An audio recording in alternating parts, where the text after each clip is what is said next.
semuanya, bersama saya Bunga Salsabila.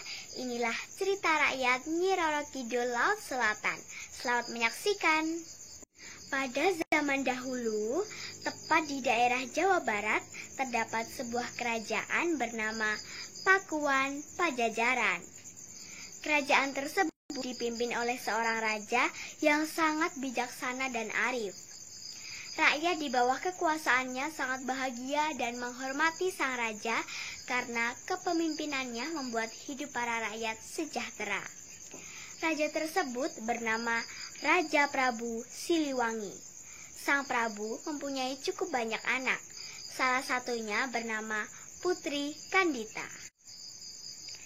Ia adalah seorang gadis yang sangat cantik jelita, baik hati, dan memiliki sifat yang sama seperti ayahnya. Sang Prabu Siliwangi sangat menyayangi Putri Kandita. Dan seiring bertambahnya usia, Putri Kandita semakin memiliki paras yang cantik dan ia merupakan anak tunggal. Maka ialah sang calon pewaris tahta Raja Prabu Siliwangi kelak. Mendengar keinginan Prabu Siliwangi untuk menjadikan Putri Kandita sebagai penerus tahta, para selir dan anak-anaknya tidak setuju. Mereka tidak rela jika Putri Kandita yang akan menjadi ratu kelak. Suatu hari, para selir dan anak-anaknya berkumpul untuk merencanakan siasat jahat untuk menyingkirkan Putri Kandita dan ibunya keluar dari istana. Untuk melancarkan rencananya, mereka meminta bantuan kepada seorang penyihir sakti yang tinggal di sebuah desa terpencil yang memiliki berbagai macam ilmu hitam. Suatu hari, tanpa sepengetahuan raja, para selir dan anaknya mendatangi penyihir tersebut dan dengan memberikan imbalan yang diminta sang penyihir. Selir dan anaknya ingin Putri Kandita serta permaisurinya diberi kutukan agar tidak menjadi pewaris tahta sang raja. Tanpa menunggu lama, sang penyihir melaksanakan tugasnya. Dengan ilmu hitam, ia menyihir Putri Kandita dan ibunya agar menderita penyakit kusta. Suatu hari, ketika bangun dari tidurnya, Putri Kandita dan ibunya berubah menjadi buruk rupa. Tubuh yang awalnya mulus, bersih, dan kuning langsat seketika langsung berubah. Tubuh keduanya dipenuhi dengan borok dan mengeluarkan bau yang tidak sedap. Putri Kandita dan sang permaisuri mengidap penyakit kusta yang tak kunjung sembuh. Prabu Siliwangi yang merasa heran melihat penyakit aneh pada kedua orang kesayangan itu langsung memanggil tabib istana untuk melakukan pengobatan. Tetapi setelah dicoba dengan berbagai macam ramuan, sang tabib istana tetap tidak dapat menyembuhkan mereka.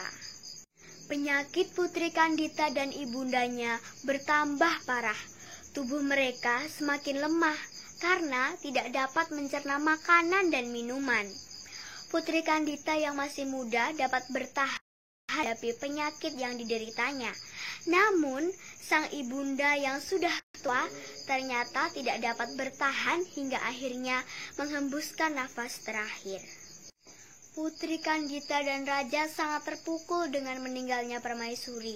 Selama berhari-hari, Raja Prabu Siliwangi termenung sendirian. Ia merasa sangat sedih karena orang yang paling dicintainya sudah meninggalkan dunia terlebih dahulu. Namun, sang Prabu pun merasa sangat terpikul melihat kondisi Putri Kandita yang tidak menunjukkan tanda-tanda kesembuhannya. Ia merasa sangat cemas karena Putri Kandita yang akan menggantikan meneruskan tahta kerajaan. Suatu hari, para selir dan anak-anaknya datang menemui raja untuk menghasut agar Putri Kandita diusir. Awalnya, raja menolak. Namun, karena takut penyakitnya menular, dengan terpaksa Prabu Siliwangi menyetujui usulan tersebut. Tanpa sepengetahuan raja, selir, dan saudara-saudaranya, Putri Kandita yang mendengar pembicaraan tersebut sangat kecewa, dan ia memutuskan untuk melarikan diri dari istana. Dalam suasana hati yang sedih, bingung, dan tidak menentu, Putri Kandita berjalan keluar dari istana tanpa tujuan yang pasti. Selama berhari-hari, ia berjalan tanpa arah hingga akhirnya tiba di pesisir pantai selatan Pulau Jawa yang memiliki banyak batu karang dan ombak besar. Di salah satu batu karang itu, dia kemudian beristirahat hingga akhirnya tertidur karena kelelahan. Dalam tidurnya, Putri Kandita bermimpi mendengar sebuah suara gaib yang menyuruhnya untuk menceburkan diri ke laut agar penyakitnya sembuh dan sehat seperti sedia kala. Ceburkanlah dirimu ke dalam laut, Putri Kandita, jika kamu ingin sembuh dari penyakitmu. Kulitmu akan mulus seperti sedia kala. Putri Kandita pun terbangun dari tidurnya. Ia lalu merenung, meresapi kata-kata gaib tersebut. Karena ragu, apakah suara itu merupakan sebuah wangsit atau hanya orang iseng yang membisiki saat ia tertidur. Tetapi setelah melihat sekeliling sejauh mata memandang, yang ada hanyalah hamparan pasir putih beserta ombak bergulung-gulung di sekitarnya. Oleh karena itu, yakinlah Putri Kandita bahwa suara gaib itu tadi merupakan sebuah wangsit yang harus dia laksanakan demi kesembuhan dirinya. Meyakini bahwa suara itu sebuah wangsit, Putri Kandita segera melakukan yang diperintahkan. Sangat ajaib, ketika menyentuh air, seluruh tubuh Putri Kandita yang dihinggapi borok berangsur-angsur hilang dan menjadi mulus kembali. Kesembuhan Putri Kandita tidak membuatnya kembali ke istana.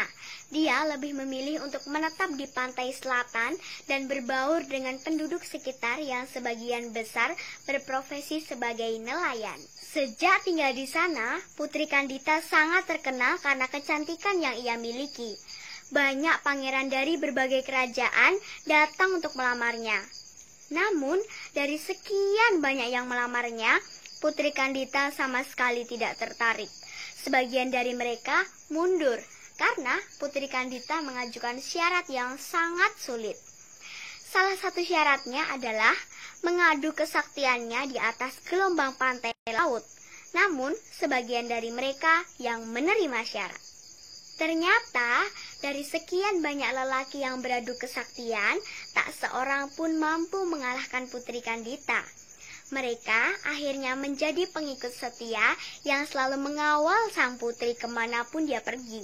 Sejak itulah Putri Kandita dikenal sebagai Ratu Penguasa Laut Selatan Pulau Jawa, yaitu Nyai Roro Kidul. Demikian tadi cerita rakyat yang berjudul Nyi Roro Kidul Laut Selatan. Pesan moral dari cerita ini adalah, janganlah kamu berbuat jahat, karena perbuatan jahat akan menimbulkan malapetaka di kemudian hari. Saya Bunga Salsabila, sampai jumpa.